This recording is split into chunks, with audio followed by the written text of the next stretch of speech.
नमस्कार।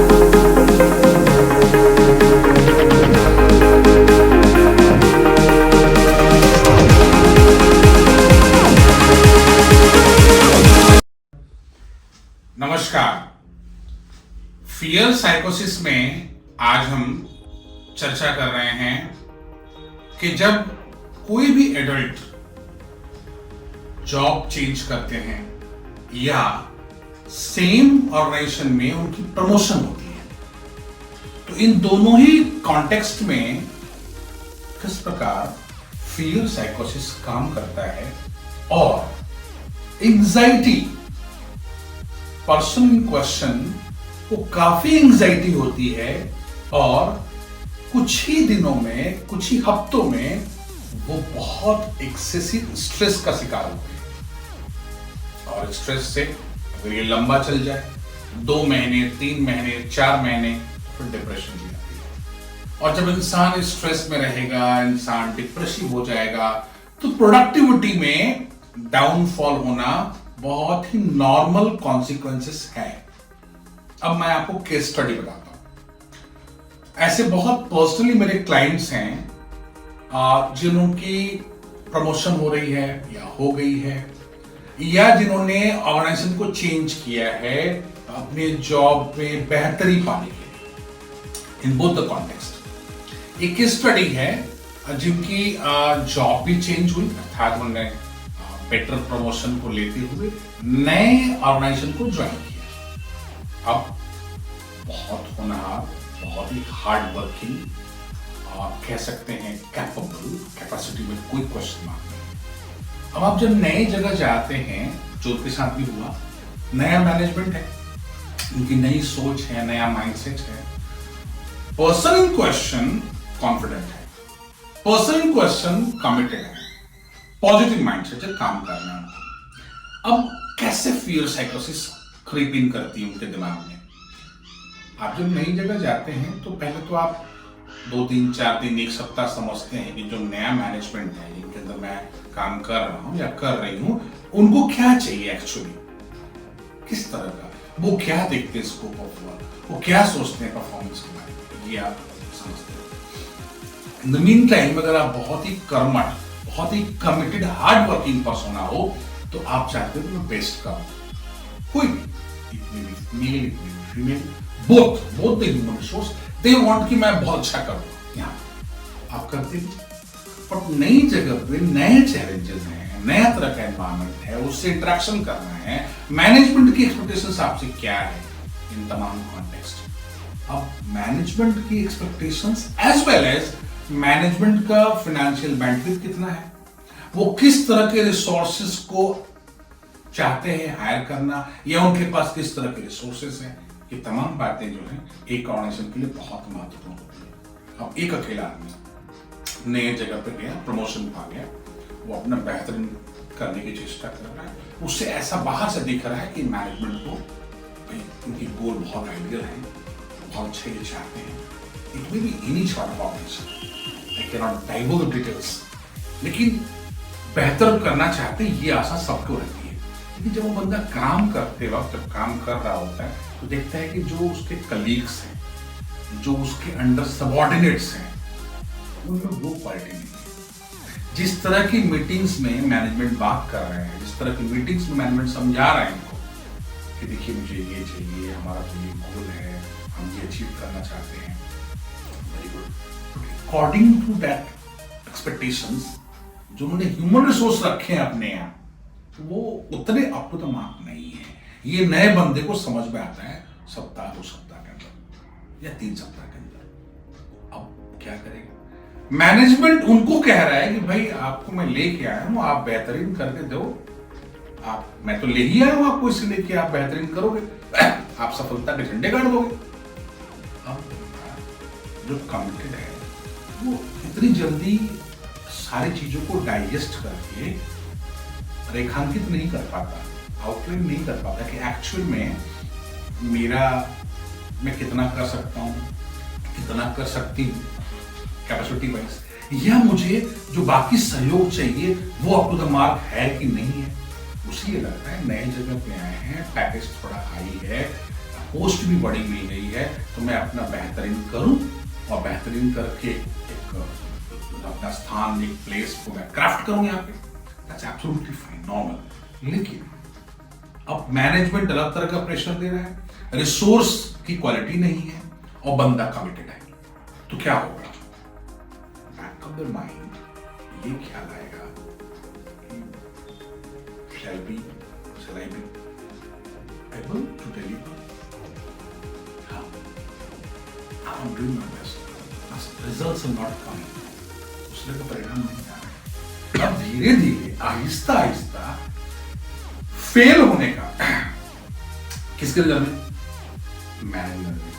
मैनेजमेंट के नजर में फेल होने का डर उसके अंदर प्रिवेल कर जाता है।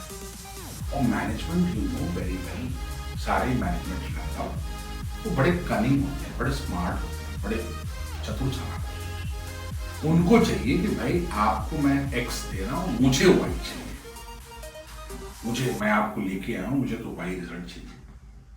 अब वाई रिजल्ट प्राप्त करने के लिए एक आदमी जो लीडर जिसको आप बना के ला रहे हो या जिसको आप लीड करने का पोजीशन दे रहे हो, उसका ही अच्छा होना काफी नहीं है।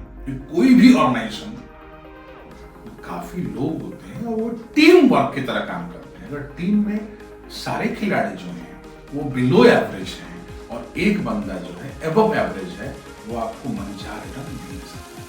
ये मैंने को पता है कहीं ना कहीं, लेकिन वो चाहते हैं थोड़ा निचोड़ना, थोड़ा और निचोड़ना। जो नया बंदा है उससे उम्मीद ज्यादा करना। अब उनकी उम्मीद ज्यादा है, बंदे को प्रूव करना है, अपने आप को अपनी जगह बनानी है। अब आहिस्ता आहिस्ता फियर साइकोसिस स्टार्ट होता है। अगर मैं फेल हूं, अगर मैं कामयाब हूं, तो क्या होगा? एक जॉब में छोड़ के आया हूं, वहां जा नहीं सकता। यहां से फेल हो गया तो अब क्या होगा, कैसे होगा? तो जब इस तरह का फियर साइकोसिस काम करना स्टार्ट करता है, तो Aahista Aahista person in question stress महसूस करता है। सब कुछ ऑर्गेनाइजेशन के लिए कर रहा होता है, maybe 10 hours, maybe 12 hours, reporting time, making a lot of reports, making a lot of efforts to convey the message to management की भैया ये काम ऐसे हो रहा है, ये काम ऐसे हो रहा है। मैनेजमेंट उधर से प्रेशर क्रिएट कर रहा है आपके ऊपर, नहीं you have to deliver this one, आपको तो ये भी करना है, आपको तो वो भी करना है। सडनली 1 महीने 1.5 महीने के अंदर कैंडिडेट को ऐसा लगने लगता है पूरा फंस गया, प्रीवियस जॉब ही सही था, इतना प्रेशर नहीं था, इतना सब कुछ एक्स्ट्रा नहीं करना था। Although he was seen as being giving 13 hours, 12.5 hours to the organization altogether. Office जाने के पहले भी आप लैपटॉप पे हो, नेट पे हो, मैसेज पे हो, जो डिफरेंट ग्रुप्स हैं अंडर द ऑर्गेनाइजेशन उस पे आप हो, उसके मैसेजेस करना है। The leader you have to convey to message to the coordinators, the subordinates and all, you have to put the report to the bosses also. मतलब एक मिला के देखा जाए तो रात को नींद में भी बंदे को नाइटमेयर आता है, ये नहीं हुआ, ये कैसे हुआ, अगर फेल हो गया। What it is the symptoms? Symptoms बंदा acute and severe स्ट्रेस में है। और बंदो स्ट्रेस में रह करके आपकी प्रोडक्टिविटी अप नहीं होगी, एक तो प्रोडक्टिविटी अप नहीं होगी, डाउन होगी, दूसरा मेंटल हेल्थ आपका डाउन होगा। अगर ये लंबा चल गया स्ट्रेस 2, 3, 4, 5 महीने का, डिप्रेशन से आपका जो कॉन्फिडेंस है वो एरोड होगा, वो कम होगा, वो घिसेगा। जब कॉन्फिडेंस घिसेगा, आप डिप्रेसिव होंगे, तो आपके अंदर बिटरनेस आएगी, आपके अंदर फ्रस्ट्रेशन ग्रो करेगी, आप वो सब करेंगे जो आपको नहीं करना चाहिए, प्रोफेशनली एंड पर्सनली बोथ। ये हुई समस्या कि कैसे ट्रांजिट करने पे, कैसे promotion in the same organisation और job transfer to different organisation with the higher designation. तो कैसे फियर साइकोसिस काम करता है at the very subtle level in the mind itself. अब आप कहेंगे सॉल्यूशन क्या है? सॉल्यूशन ये है कि उनको इमीडिएटली जैसे ही वो स्ट्रेस में आना शुरू होते हैं, they must consultant a counsellor, a therapist, कोई भी इफेक्टिव उनके पास जाए। वो उनको डेफिनेट सी बात है इस इनिशियल स्टेज ऑफ स्ट्रेस से बाहर निकालते हैं। बहुत सिंपल, उनको इतना समझाने की जरूरत है कि भाई कितने घंटे, अगर एक ऑर्गेनाइजेशन में एक बंदा काम करता है तो कितने घंटे सफिशिएंट होते हैं। आप जो 12 घंटे 13 घंटे काम कर रहे हो, if that is not sufficient, then there is a question mark on the ability of yours, your bosses and the system of the organization. 12-13 घंटे बहुत होते हैं।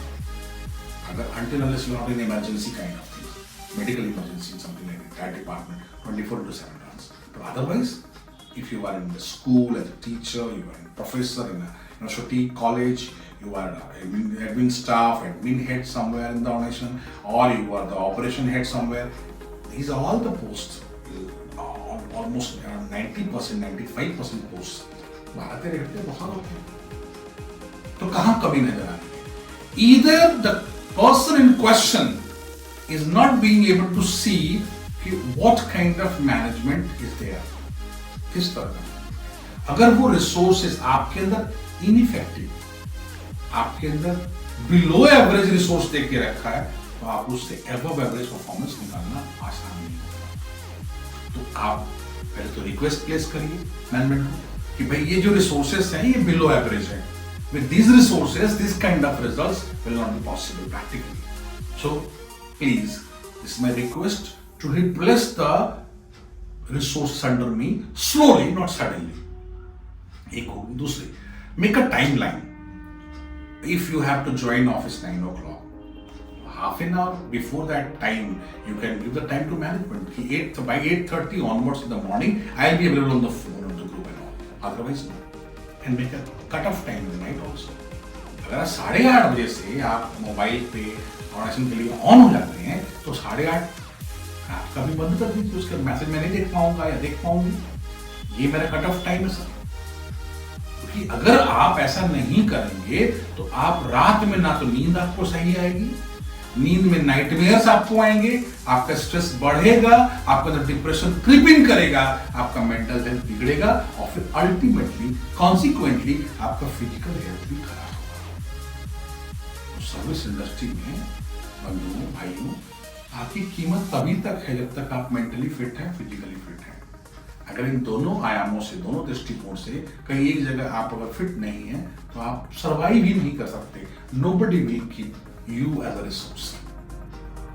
गुजारिश है आप सबसे, जिन बंधुओं ने, जिन महिलाओं ने भी अपने जॉब के अंदर प्रमोशन को देख रहे हैं, अपने जॉब के अंदर वो चेंज को देख रहे हैं, kindly be aware, be alert and watch your mind how it's conversing with the situation, how it interacting with the environment, कैसे इंटरेक्शन कर रहा है, कैसे आप चीजों को ले रहे हैं। फिर आप वहां जा रहे हैं तो आप गोल समझ रहे हैं, मैनेजमेंट के माइंडसेट को समझ रहे हैं, रिसोर्सेज की क्या अवस्था समझ रहे हैं। फिर आहिस्ता आहिस्ता पहले सब कुछ समझिए, फिर चॉकआउट कीजिए कहाँ पे क्या क्या चीजें आपको बिल्कुल क्लियरली मैनेजमेंट को कन्वे कर देना है कि management sir, madam, these are the points what I have observed where we have to improve a lot and here मुझे आप सबका सहयोग चाहिए, परमिशन चाहिए, अप्रूवल चाहिए। नंबर ये जरूर करें।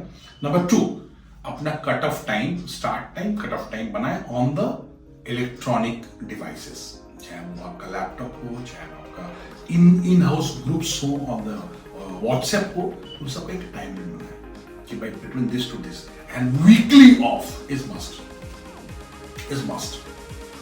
और इस कट ऑफ टाइम के बाद आप बिल्कुल स्विच ऑफ करें अपने आप को काम से, come to the different zone.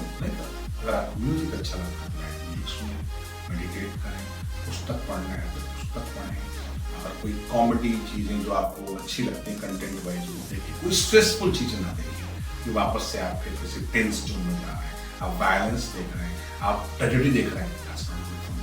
क्योंकि माइंड को अगर एक ही मोड में, एक ही तरह के इमोशंस में आप लंबे टाइम तक रखेंगे तो आहिस्ता आहिस्ता वो इमोशंस आपके बिहेवियर में इंसर्ट हो जाएगा, आपके बैकड्रॉप में सीमेंटेड हो जाएगा, फिर आप 24/7 उसी तरह के रिफ्लेक्शंस में आप जीना शुरू कर देंगे। तो बंधुओं, बहुत जरूरी है कि जो भी लोग, चाहे वो 30 के ब्रैकेट में हो, 40 के ब्रैकेट में हो, 45 के ब्रैकेट में हो, 50 के ब्रैकेट में, अगर वो जॉब चेंज कर रहे हैं विद प्रमोशन ले रहे हैं अपने इन हाउस में, इन बातों का ख्याल रखें और अपने मेंटल हेल्थ को प्रोटेक्ट करें, बचाएं खुद को। अनावश्यक रूप से स्ट्रेस में न आने दें, डिप्रेशन में न जाने दें और एक खूबसूरत बेहतरीन मेंटल हेल्थ को एंजॉय करें।